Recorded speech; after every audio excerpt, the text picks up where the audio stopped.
All right, we're ready? Okay. Welcome, everybody. We are thrilled to be Zooming into your living rooms, bedrooms, kitchens, wherever we are.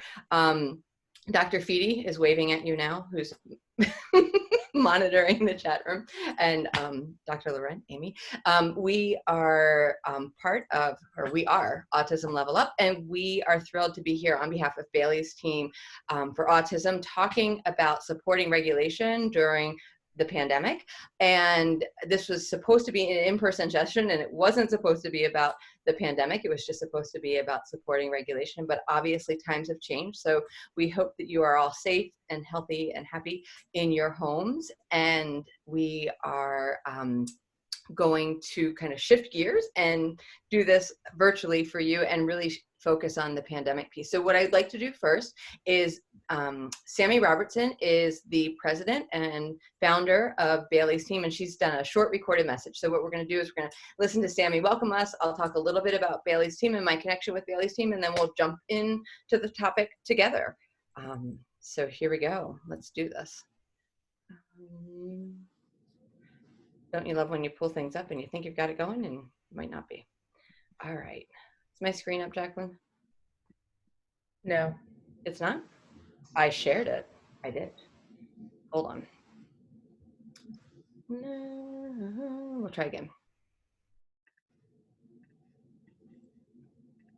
Let's try. There she is. Okay. Here we go. There you go. Fearless leader, Sami. Hi, this is Sammy Robertson from Bailey's Team for Autism. I would like to thank you for participating in our event this evening, and I would like to also thank you for staying with us and supporting people with autism and their families. Tonight's event will feature Drs. Amy Laurent and Jacqueline Feed, and they will help us to understand how we can best support people with autism in their home environments during this time. We will also be inviting them back to present on other material later this year in October. I thank you again for being part of our team and welcome you to enjoy the evening. Stay safe and be healthy. Thanks, Sami. Awesome. Okay, so just so you're all aware, because I know some of you have found this talk through our Facebook page and the work that Jacqueline and I have done, and may not be as familiar with Bailey's team. Bailey's team is a nonprofit, and I am actually the vice president of the board. And if the nonprofit raises money throughout the year, and basically we're an organization that raises money to give money to individuals and organizations that support autistic people. So we support educational efforts, we support direct services, and we support research, and people can apply to us for grants, and based on the money that we've raised throughout the year, we disperse that money. So it's a neat little homegrown organization. Bailey is Sammy and Doug Robertson's son, and so the organization is named after him. And I don't know, I guess Sammy would know if I asked, but I think I've been on the board for 3 or 4 years. So super happy to be doing this on behalf of Bailey's team. So what we'd like to do now is shift gears. If you have any questions about Bailey's team, there is a website. You can just Google Bailey's Team for Autism, it'll pop up. And you can also go on Facebook, there's a Facebook page, and you can look into some of the events and things that we host. The fundraising that we do throughout the year is all sorts of different things like wine tastings and runs and things like that. So be sure to check out the Facebook page and the website, and then you'll have the information you need. All right, so we're going to jump into talking about regulation. And just so you all know, I'm regulating by sitting on my floor and doing all sorts of interesting yoga poses, and Jacqueline's regulating by biking at her desk right now. True. It is true. All right, so where should we start? You compile the questions. Are you talking to me? I'm talking to you. Well, as everyone here knows who is participating, we asked you to submit questions, and there were over 80 questions that were submitted, and there was a lot of diversity, but there was also a lot of overlap. And there were a lot of kind of general themes that ran throughout questions, even if they were more or less specific questions. I will apologize up front if you talked about your really specific home situation, and some of you have some really complex ones. We probably won't, use you as a case example and tackle that in depth, but we do hope to touch on a lot of topics that can help you navigate those situations. So I think generally first, one of the major themes was just the change from learning in school to learning at home. Home used to be this place of relaxation, rest, recovery, those kinds of things. So how to explain that change and what to do to make the transition easier. How can we make daily schedules that will actually work? How can we structure time, schedule time?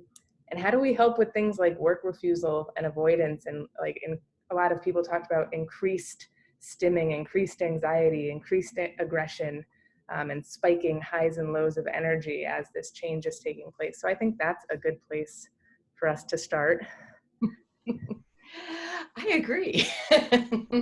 And so some of you might be following us on Facebook and be familiar with some of the supports that we've been generating and releasing. And we've released a pretty big one today that really tackles many of these questions. And I think the first piece, to be really honest about, is to understand the magnitude of this change and be really clear about that for you, but also for the person in your home that you're looking towards supporting. This isn't just a little change. This isn't simply, oh, we used to go to school at this physical school building and now we go to school at our house.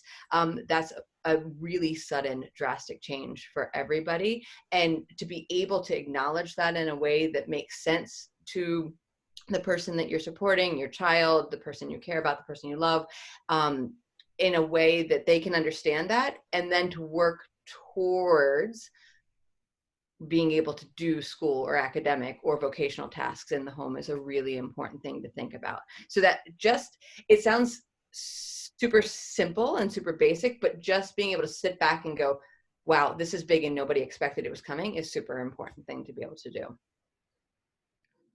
Yeah, and I think one of the things that we've been talking about is when we think about school, and this support breaks this down really specifically. When we think about school, we think about this 6.5 hour chunk of time of being in school and doing work, and that's just not the reality. The time at school is spent doing work, doing art, doing physical education, having downtime, having breaks, playing, being outside on the playground.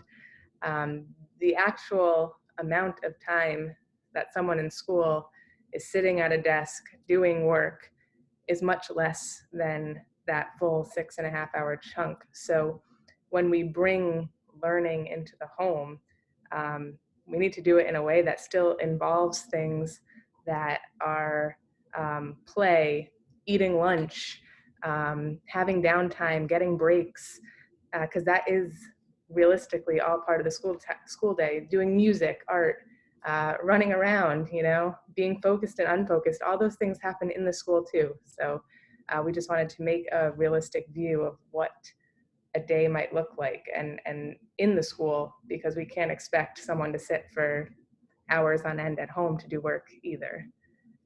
So what Jacqueline's referring to is kind of this graphic that we've put together to help people really conceptualize what this looks like. So this is the support that's downloadable from the Facebook page now. It's that's the easiest way to get it right now, or an email that we sent out recently. But basically what it does is it goes through a day and looks at how we truly spend our day. And the top circle here is a weekday where a child or an individual would be going to school or a work environment for about 6.5 hours. And the bottom was before the pandemic, how they spent their day at home. And so this is what we're talking about when we talk about the enormity of the difference. You can just see clearly here why there's so much confusion for learners about, oh my gosh, you want me to do what here now? Because this isn't how I usually spend my day.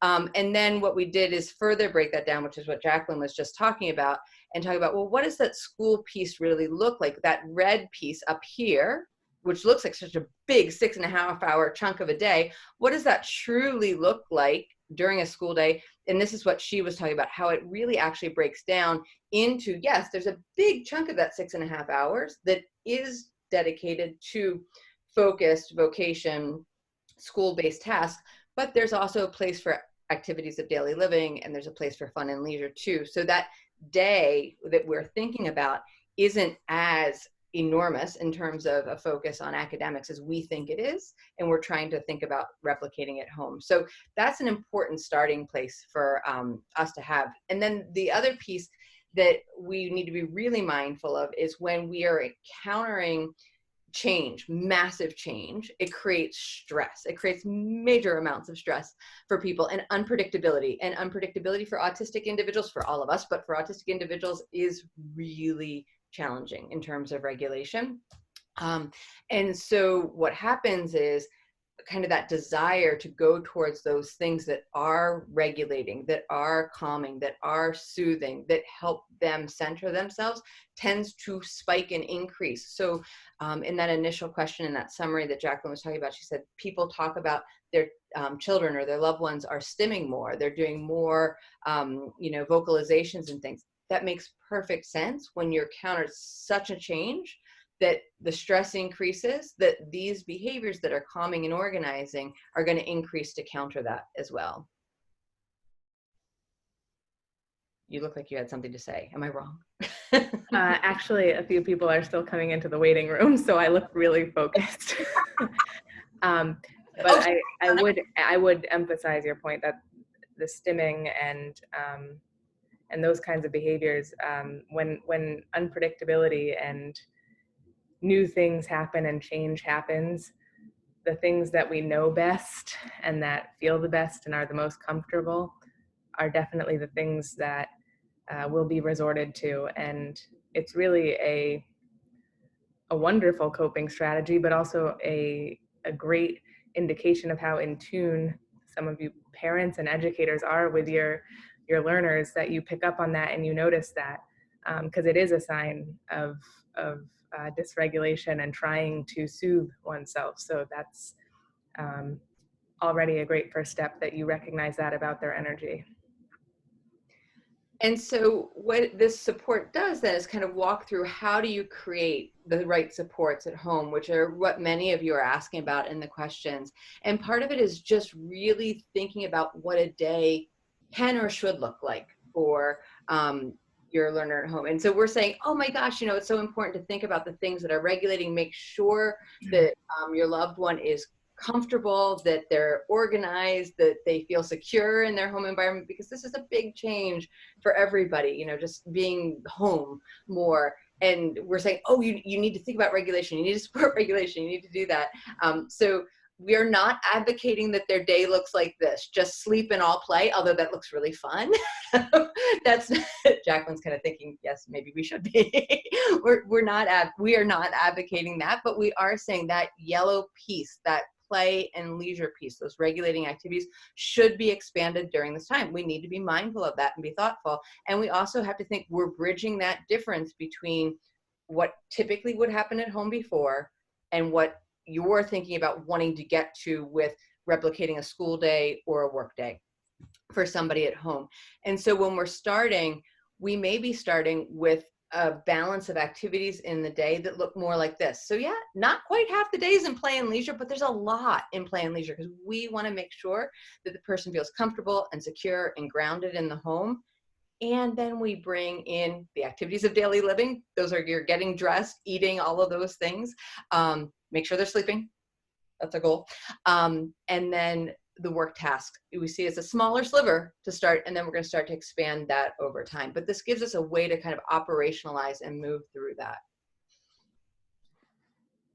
Yes, and along with kind of these visual images of being realistic about what a day can look like, we've also built in here really explicit kind of like social stories about why we are working from home, what that really means, differentiating between the fact that school is closed in terms of the building, but learning still has to take place. The school year is still going on. Your parents and the people in your household are going to be saying things to you that normally would only come from your teacher or the people in your school building. You're still going to have tasks that you actually will have to hand into someone in some way, and you still will get feedback on those tasks. So making it very concrete that it is going to happen from home, but this is our new reality for school. We all say like, oh, schools are closed, and I think that's a really confusing message for those of us who take things very literally. Because if school is closed, I'm not doing schoolwork. Let's be real. So just some language for that is built into here as well. Yeah, and we've been very careful to talk about physical buildings being closed, but still being a student and responsible for doing schoolwork.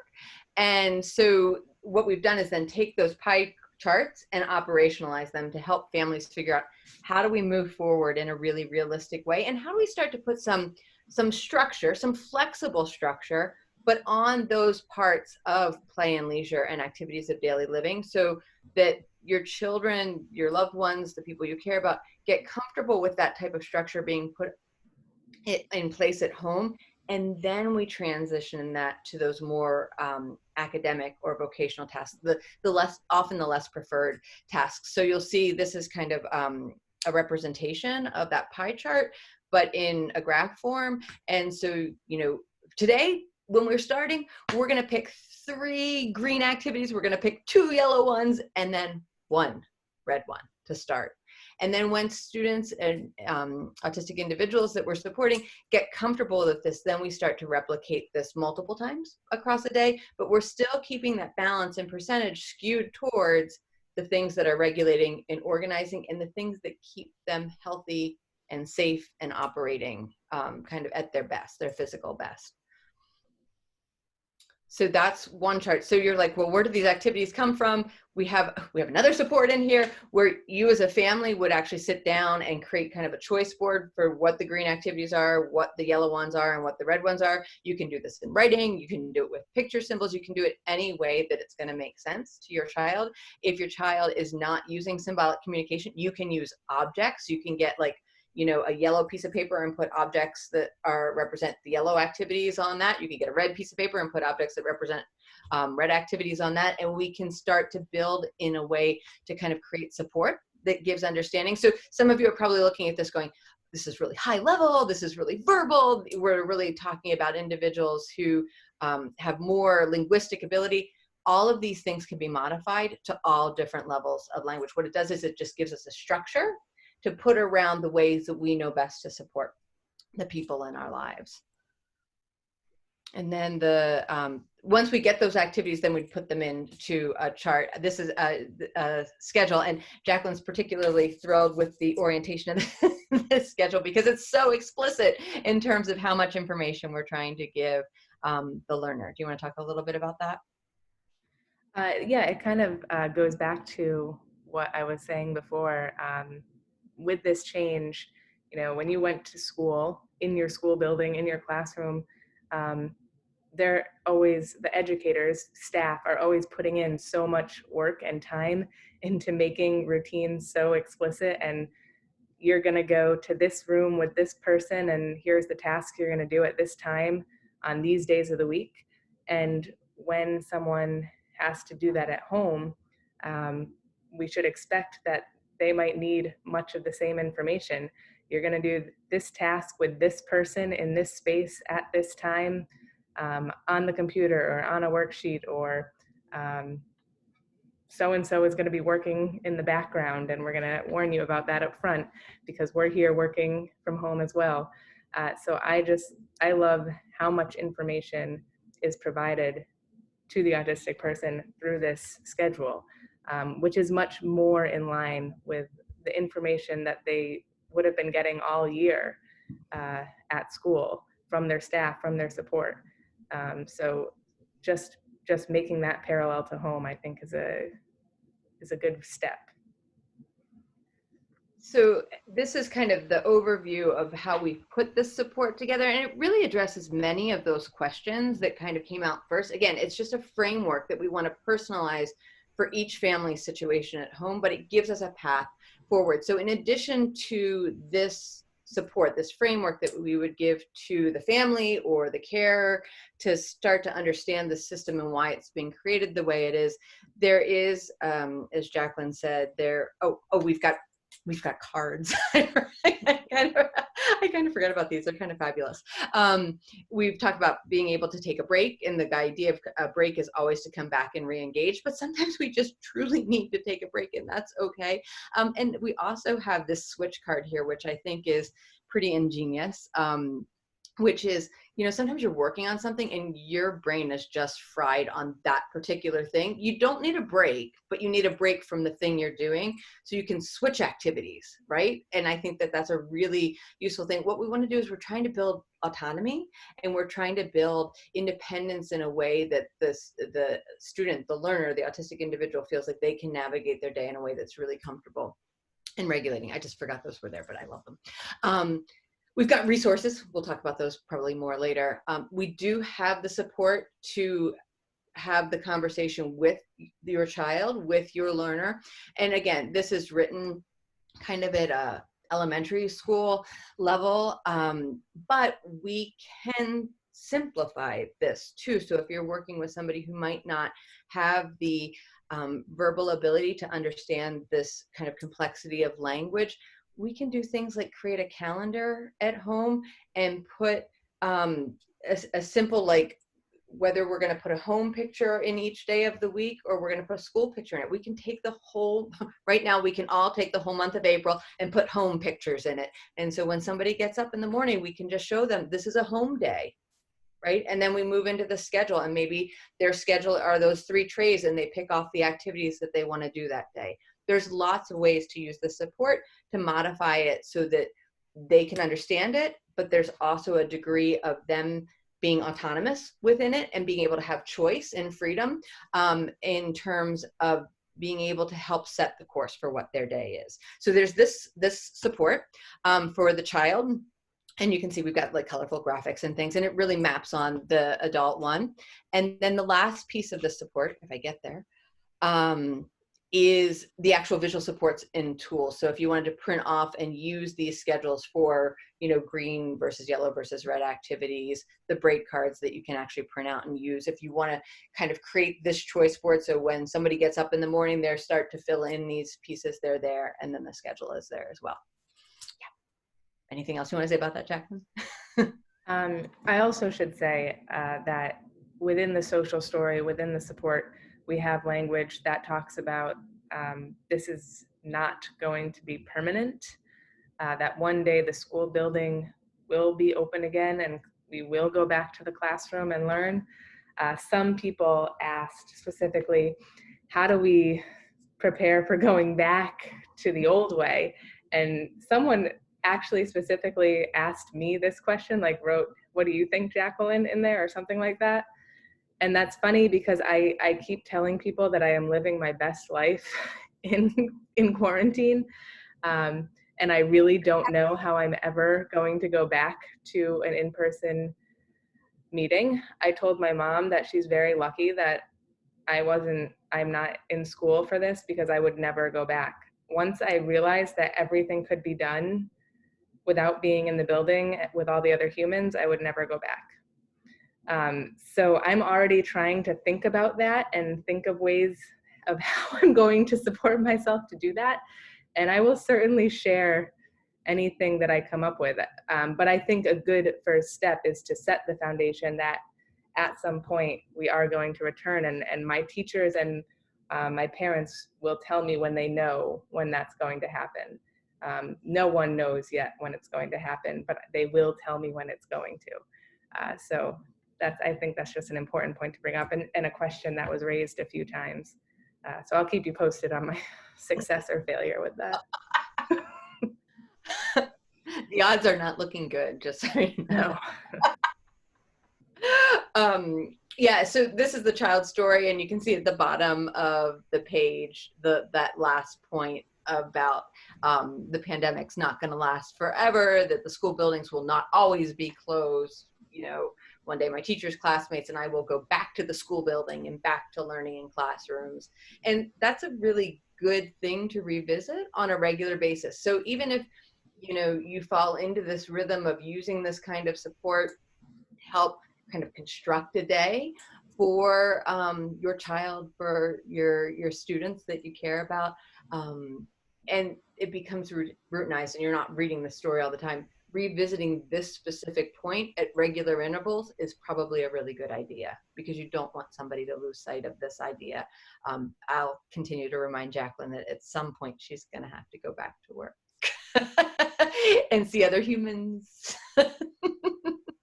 We're really lucky she has her video on today. This Just is a smile of negative feels. They don't know about your smile. We should probably tell them that. So Jacqueline smiles for pretty much any intense emotion. So when we talk a lot about energy regulation, we talk a lot about emotional regulation, and we talk about how sometimes physical appearance belies what's actually happening within somebody when we think we know. And I will always say, Jacqueline, show me what it looks like when you're happy. Show me what it looks like when you're frustrated. Show me when it looks like when you're really, really upset or angry or furious. And that's pretty true. She smiles for pretty much every emotion. So she's pretty good at labeling what her smiles mean. So being able to tell us that that was a negative feel smile, it'll be okay. We'll get you through it. All right. Hold on. I think I'll just say explicitly that I think that by explaining some of these things, things like work refusal and work avoidance, that is challenging, and it's really hard to get someone to understand and know that they understand these changes that we're talking about, and why it is that they have to do that work at home when that's never been an expectation before. I think that some of this can help. I think some of the visuals can help. But it's not to say that you're not going to have days where someone just can't do it. I mean, it is a higher stress time, and there will be those kinds of variables at play all the time. So when it can be done, awesome. But if there's a day where it can't, I have said to Amy many times throughout this that I think going through a process like this, like this support we have here, or similar frameworks, and going through this experience of this massive change is a huge learning and developmental opportunity in and of itself. If no other academic work gets done during this time, the learning that will have taken place during this experience is already huge, and already such a true experiential learning opportunity for all of us. So even just getting those ADLs into a schedule, getting someone to be able to be regulated throughout the duration of this experience, I think is a huge success, in my opinion. And when we can get those academic tasks in there, or when we can make learning opportunities out of play and out of coping with this, I think we take advantage of those things as well. And that's one of the things that this support really highlights as well, is that learning happens all the time. It doesn't just happen in the context of academics, and there's a lot of different things that we can learn through the context of play or through activities of daily living. So we make sure to acknowledge that up front, so families can really kind of own that and feel comfortable with that they understand that learning is always happening. And if we can just move towards some flexible structure, and the child starts to move or learn within that, and then starts to make decisions within that, it is going to create this independence and this autonomy that Jacqueline is talking about. And then we had that last point for the kids, which was, remember, school's going to open sometime, or work's going to open again if you're supporting young adults or adults. For our parents or our carers, the last point is, not every day is going to look the same, and that's okay. Like, it's more than okay. There are going to be days where you just go like, this, like 3 green, 2 yellow, 1 red thing is not happening, and you need to be like, all right, we'll try it again tomorrow. So that's there too. There's 2 things I think we should touch on. Many people wanted just like kind of general regulation strategies. So when you're building this, if you're looking for things to kind of schedule in there to provide some routine maintenance and regulation. What are some things that we can do? And while Amy is pulling up more supports and visuals, I will say someone asked a question specifically about like, what can I do to replace jumping? Because I have a trampoline, but it's too small and my kid can't jump in the house and no one can go to the playground and there's not enough space. You've actually inspired me to make a video of a full jumping, like physical activity burst, because I think it will be fun. So I'll get back to you on that, but I am brainstorming and I think there are ways. I have no doubt. Yeah. So one of the other things in that support was a laundry list of other resources that we've developed. And one of the things that I think most everybody who knows anything about Jacqueline and I we are all about regulation. We're all about moving and shaking and making sure that we're available for learning and interacting and as focused as possible in whatever context we're in. And so a lot of the regulation that both she and I do is very much focused in terms of sensory motor. That's why I'm on the floor moving and she's biking at her desk currently. And so before we moved into this larger support that you just saw, we had developed 3 different routines for use at home, looking at schedules kind of even more flexibly at the time. And one of the things we wanted to make sure was that families were really keeping kind of being mindful about the regulatory needs that their children had at home and making sure that they're moving enough because we need to move. Our bodies really, truly need to move. So one of them is Power Plays the Animal Way. So you can see this is one of the routines that we've put together. So there's a visual that goes with each of these routines. Again, downloadable, easiest to get through our Facebook page because we can't get everything up on our website fast enough now. We're just creating too much too fast for our IT guy who actually happens to be the technical director for a huge SELPA in California. So he's got no time to work on our website currently. So we're creating all sorts of Google Docs and sharing them through Google Drives. But this is there. But each of these that we have one for animals. This is the simplest one. Jacqueline took it easy on people in this one. There's a Quidditch training one, which is super fun. You need a quaffle and a broom if you're going to do that one. Total play. And Quidditch, if Harry Potter, if you're missing that reference. And then there is a superheroes one as well. And if you want to see Jacqueline fly, then that's the one to watch. So for each of these, we have this type of visual support that actually moves through all the different moves that you can incorporate. And there's a video that corresponds with it that Jacqueline is our exercise model, which is hilarious to me. And she goes through each of them and models, does video modeling of each of the moves and then suggests, how many times you might want to try it, how you can be flexible with it in terms of if some moves work for you versus some don't. So we've got these supports that are available too. You good with that? Yeah, and I think in terms of general regulation, things like dance and music are definitely things that can still be done inside and are really awesome universal regulators. For some people, it might be drawing, doodling. For other people, it might be just getting away to a closet, if that's what's available. I know space and personal space and having time away from being surrounded by people when you're all at home together would probably be a massive,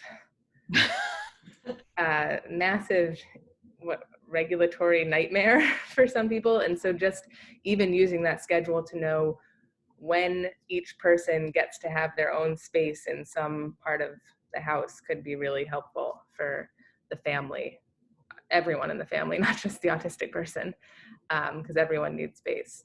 But yeah, I always think about music and dance and movement as being good, very general regulators. And I know a couple of days ago, we had put up like a mini playlist on our Facebook page and we had several parents comment how, they just put that music on and started dancing with their kids and it just changed the whole atmosphere within the house. So it can be something super simple and without you even knowing what the impact's going to be, just putting on a really groovy, fun tune. I will say that for all of the regulatory pieces that we just mentioned, those routines that Jacqueline's developed, the animals, the Quidditch, and the superheroes, they're all designed to be done in really small spaces. You don't need any special equipment at all. I mean, yes, we have a broom and a ball in the Quidditch one because props are fun. But in general, we don't need any equipment to do any of these. That's by design. We want them to be super accessible. I usually do workouts in like bathroom stalls at my office building when I actually did have to go to work.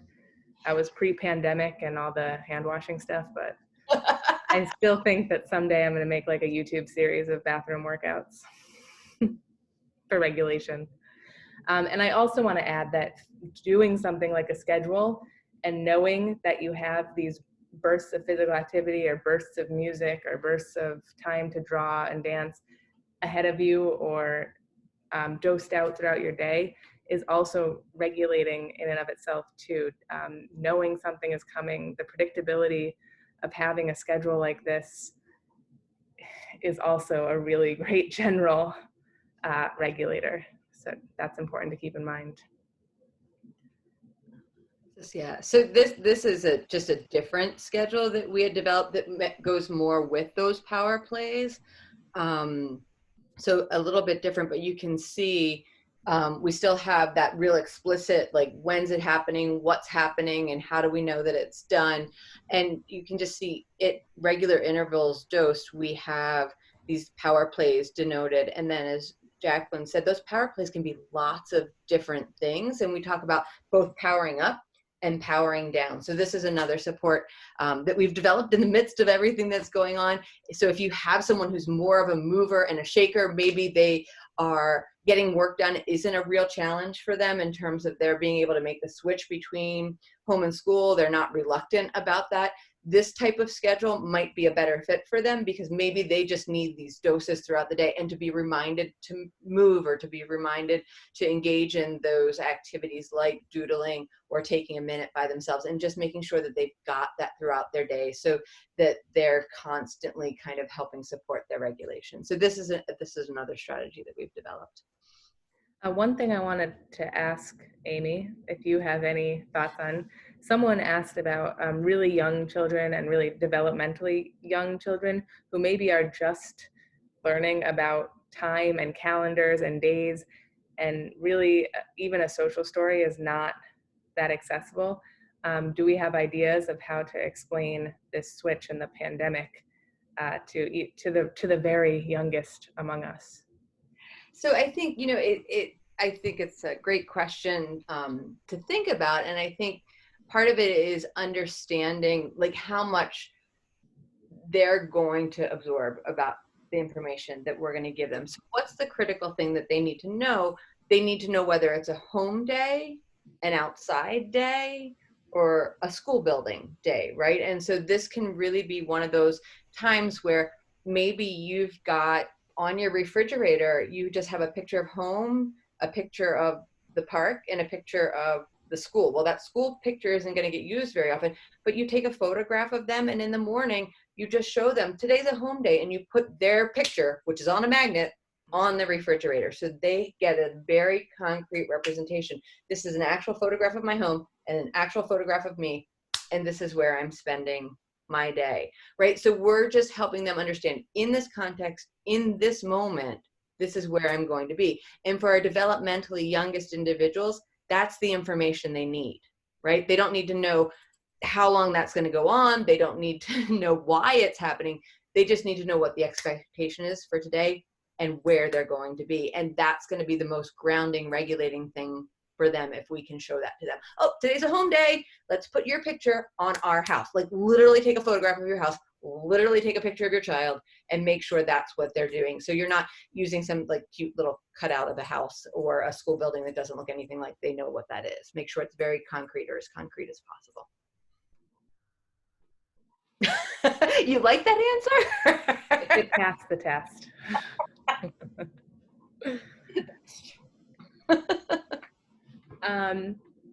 Are there other supports you wanted to pull up right now? Because I know there's kind of a group of questions in there about providing virtual support when you are the educator or you are the support person.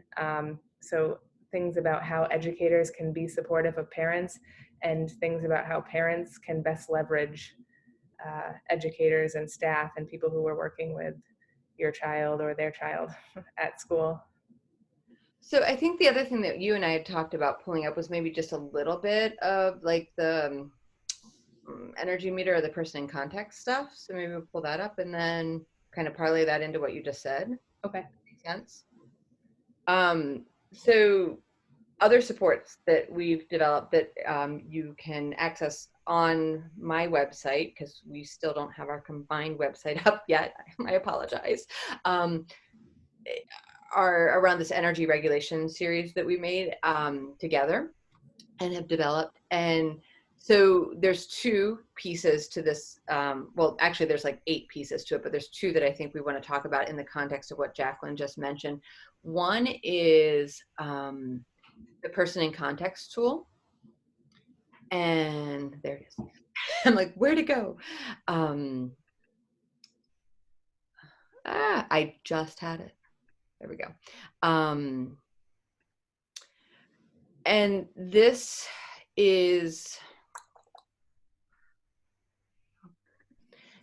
tool can be really important, and it could be really useful for what Jacqueline was just talking about. So if you're a family at home or you're a teacher and you're trying to put your heads together to understand how to support an individual best, this is a tool that can be really useful because you can come up with a shared understanding of the individual, and if you can involve them in the conversation, all the better.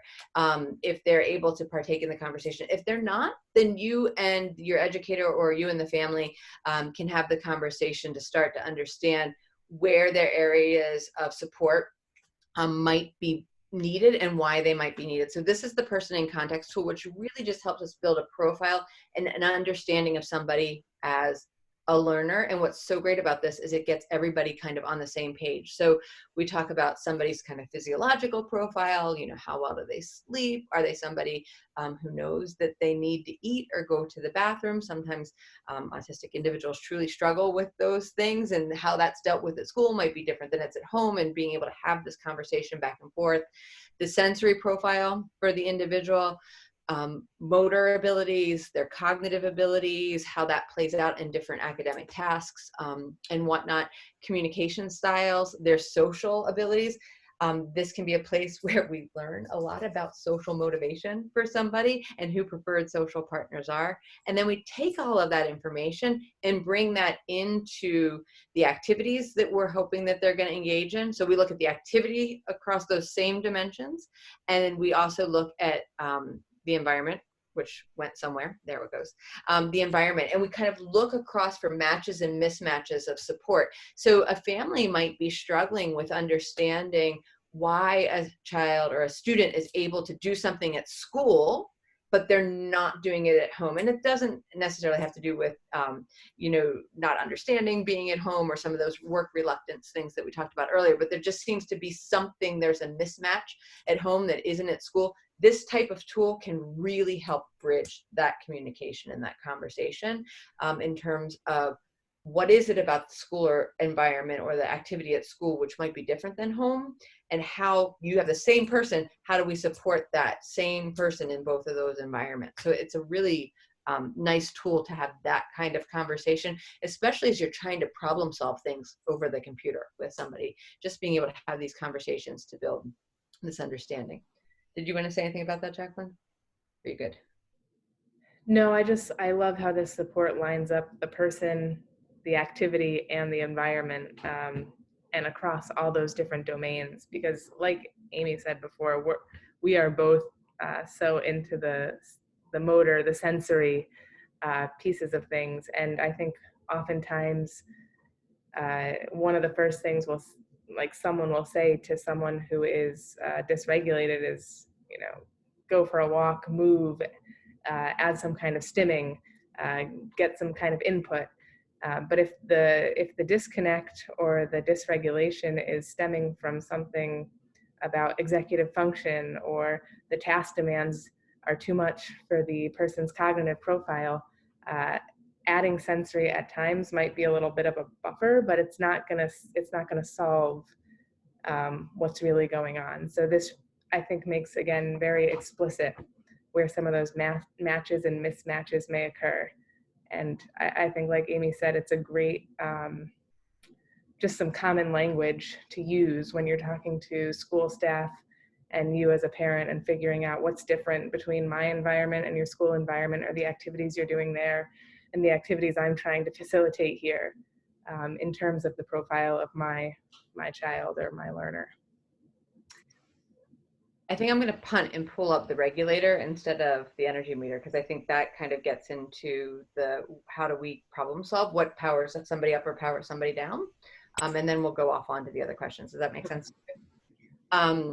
So the other support that I'm going to pop up really quickly is the regulator, which is a tool that has gone through many iterations, and the latest and greatest that Jacqueline and I worked on together, it keeps getting better every single time, is a tool that allows for problem solving. So maybe your family who is supporting your child, and you're seeing these spikes, like when Jacqueline went through that initial synopsis of some of the questions, we said, oh, we're seeing this increased burst in energy or aggression, or we're seeing much lower energy than we're used to seeing.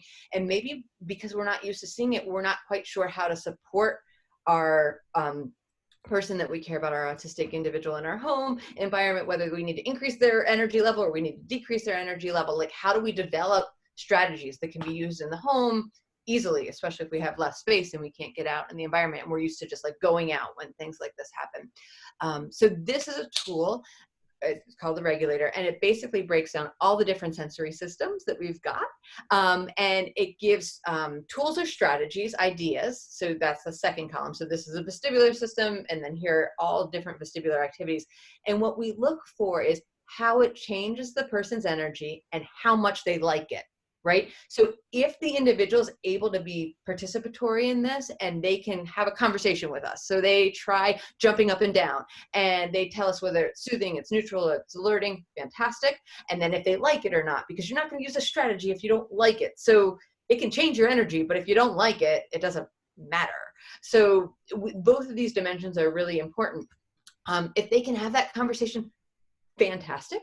If we're working with somebody who's developmentally much younger, doesn't have language, maybe doesn't have symbolic communication, we can still be really careful watchers. We can engage them in these activities and see how they respond to it. We can see if their energy goes up or their energy goes down. We can see if they want to engage in it for longer periods of time, or they're just pulling out of it and they don't want to do it. So again, this gives us that framework to be able to use this type of support to figure out, can I problem solve and learn new and different things that I can do with my child or the young adult that I'm supporting in the home environment. So it goes through vestibular, proprioceptive, tactile, auditory, visual, taste, as well as smell. And then there's 2 pages behind it where you can kind of fill in your own activities if you don't like the ones that we've suggested in those areas. But this can be a super useful tool if you're supporting somebody virtually. So if you're a therapist and you're helping that family problem solve, what types of strategies might you want to use in your home environment? You can actually work through this as a checklist with them, give them some, not homework, home fun to do, right? Because this is fun, we hope, home fun to do, and start to brainstorm and problem solve. What did that do? Did that increase your kiddo's arousal and energy level? Did it decrease it? When might it be a good time to think about problem solving and use some of those strategies across the day? So if we identify through this type of support things that are soothing to the individual, they're calming, they bring that energy level down, let's think about where does it make sense to put in that day? If we go back to that power play schedule that we had with all those little stars every couple blocks, where do we need soothing? We need soothing and quieting and calming before bedtime, right? So we want to make sure we're putting those things in the day there, because we want that good chunk of sleep, because that's going to be supportive of regulation across the rest of the day. Well said, Amy, well said. You look like you're hanging on every word there, Jacqueline. I am. I know. I'm trying to think of where I was going to have us go next. Okay. We're doing well covering like a lot of the general questions. I know that there were specific questions where people wanted to make sure that we kind of talked across age span and developmental level. So for the very young and developmentally most young, and also getting into more of the teens and adults, which maybe we've actually neglected them more so up to this point. I've said it. Yeah, you said it. Well, and I think the key is always thinking about, even that beginning piece that we just talked about, is what is their day typically like, right? And then, so a day for a really young child looks different than it looks for a teen or adult. So we're going to think about kind of what their day typically looks like and what pieces make up their day, what makes sense, right? And that's what we're going to pull in for them. And so I know that we had a question before we even hopped on that we looked at, where someone was asking about just kind of that general structure that we had put forth about the activities of daily living and the play and leisure activities. And then, we've got the academic task there. For a young adult, we're going to take the word academic task out of there, and we're going to put in some vocational task for them, or some, what we would call in the OT world, instrumental activity of daily living, which basically gets into chores and laundry and those kind of things, like the must-do activities that aren't necessarily the most fun, but do kind of continue our learning and our structure, and how we navigate our days. Got it. All right, I'm like afraid to ask this because this is my virgin hosting experience. But do we want to open it up for maybe a few questions from our participants?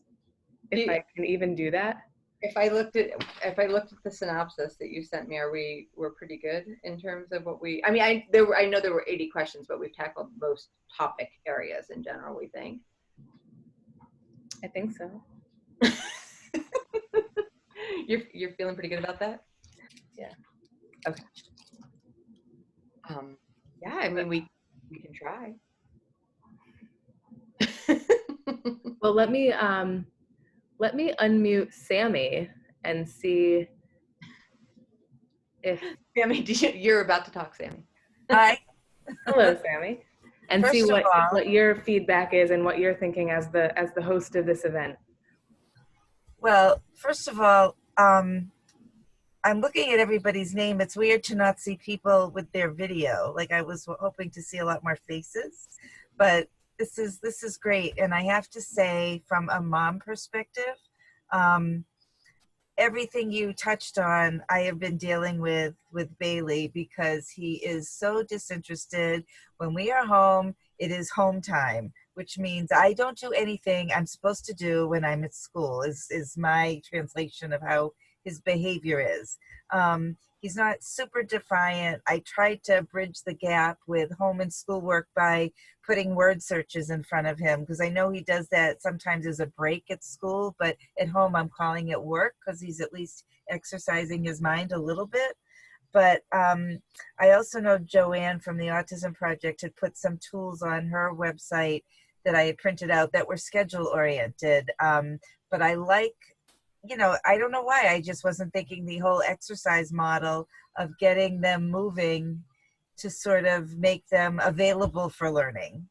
Like that whole sensory. You know me. I know that whole sensory piece was missing for me, I guess. And I thought about it only in terms of trying to get him to go for a walk, but he has no interest in going outside whatsoever.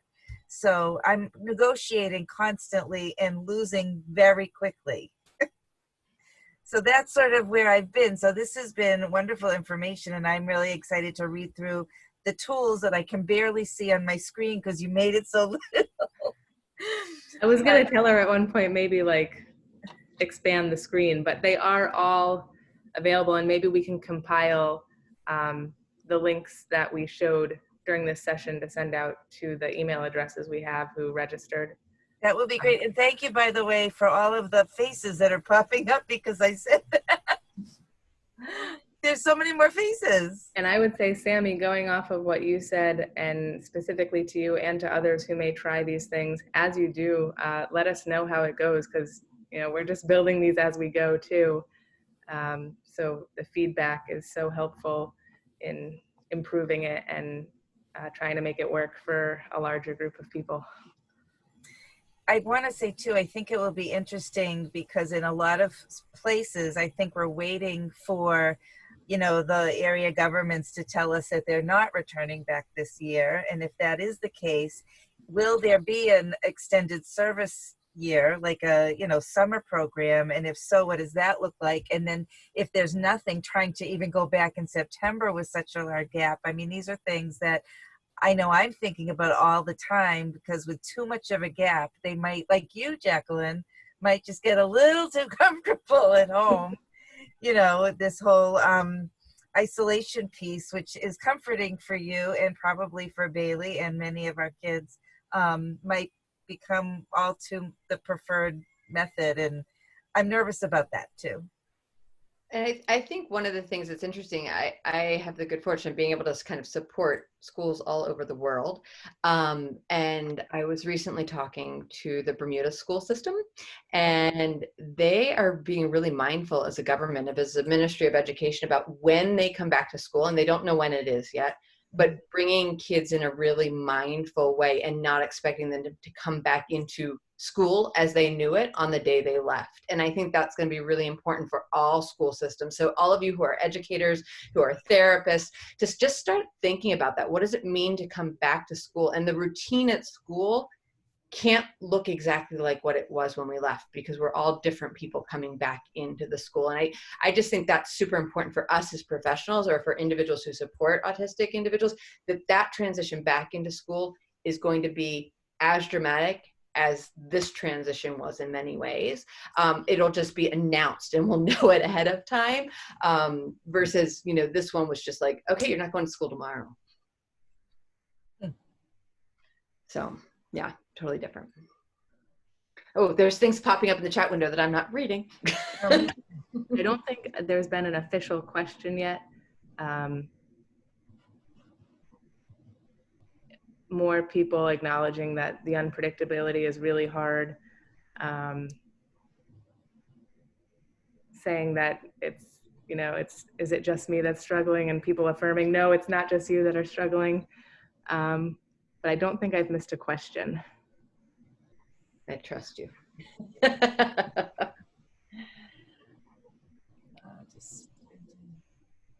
All right. Let's give people just a minute or two. If you have any final questions, can you type them into the chat? Because that I can access that and read it. Suggestions for families used to a school with lots of behavior plans, but now relying on me, yay, to help them.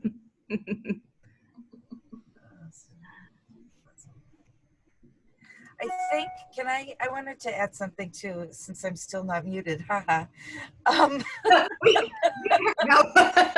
Shut her down. Yeah, shut me down. I can do it. I will. For the most part, our teachers in our school system in North Attleboro, Mass, for people who are abroad and wherever, we have a good system here. They're reaching out.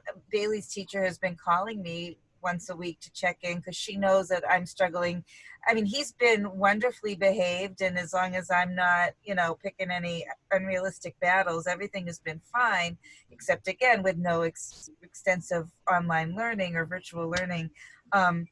He's been on a couple of Zoom calls that have been more of a programmatic kind of thing. We're in an expressive arts program with other people on this call. And that he engages in, and he actually is kind of silly in the camera sometimes. Amy's nodding, yes, I've seen him. But then a couple of his school friends who have a little more language than he does tried to do a Zoom call with 5 of them. He couldn't have been less interested. So I tried to stay on the call for a while and talk for him, but he didn't want any part of it. He walked away, and I apologized to everybody and said that he would try next time. But he just doesn't want to engage. So all the stuff, I mean, the schools, whoever said the parents are relying on me, yay. We almost want the teachers to be on the screen and force them, and there's just not a realistic expectation. So Sam, I'm going to jump in and cut you off, and Jacqueline's going to mute you. No, I'm just kidding. That's all right. I can mute me. No. But I think there's a lot of important things in what you just said. And one of them is the match of the activity. So they're both computer-based, and in theory, it's a computer-based interaction with lots of other people, right? And so we think, oh, activity and environment are really similar, and Bailey's the same person, but the environment and Bailey are the same, but the activity is really different. So he's engaged in this expressive arts program, and there's singing and there's dancing, and you can do charades, and there's very little language demand. And Bailey shines in that environment. He knows how to participate, and there's a focus of his attention that he can access and actually participate in. When it's a conversation with friends and people are talking about things that happened in their homes that he has no idea about, that's hard for him to engage in that type of social interaction. And it's not about a shared experience with other people. It's about back and forth conversation. Jacqueline's nodding her head like, oh my God, no. So unstructured social time is the absolute worst, no matter how much I love the people. Small talk is never going to happen well for you. I do virtual yoga with my mother. That's how we basically completely communicate during this quarantine, all around a task.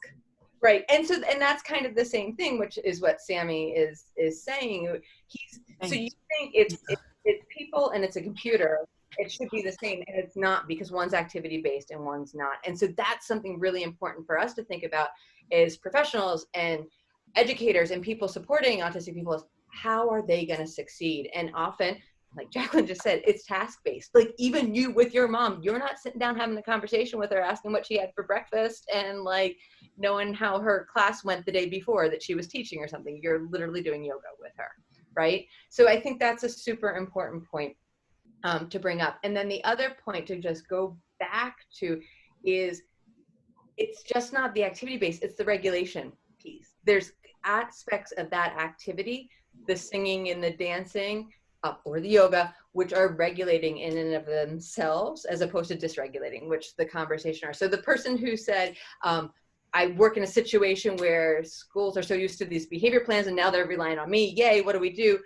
We've got regulation plans on our website that all of these tools that we kind of looked at feed into how do you create a regulation plan and how do you help parents understand when that child's less available for learning and engaging and whether they need to power down or power up. So it's not so, we do care about the behavior. We care about whether someone's, being aggressive or being explosive or destructive, or dangerous in any way, but we're going to come at it from that regulation angle versus kind of a control angle. That's, that's Jacqueline and my preference in terms of supporting individuals. So if you're interested in those plans as alternatives to a traditional behavior plan, which we would use a token economy and those kind of things, you can grab all of those off the website as well.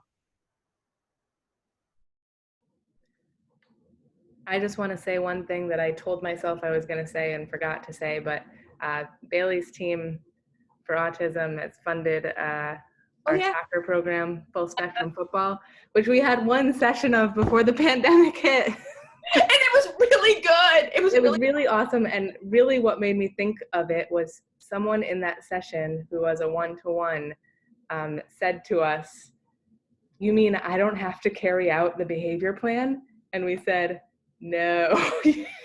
And she was like, "Oh."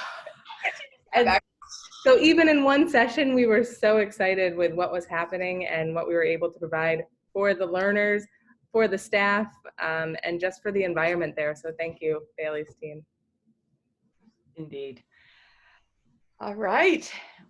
I think, you were looking at the chat window. Are we pretty good? I think we're good. The chat window is kind of like a love fest right now. Can you also remind folks how to get your tools? So somewhere on your website, Amy, and somewhere on Facebook. And so all of the tools around the energy regulation things that we popped up at the end, which were kind of the person in context tool and the regulator, there's 6 others that go with that series.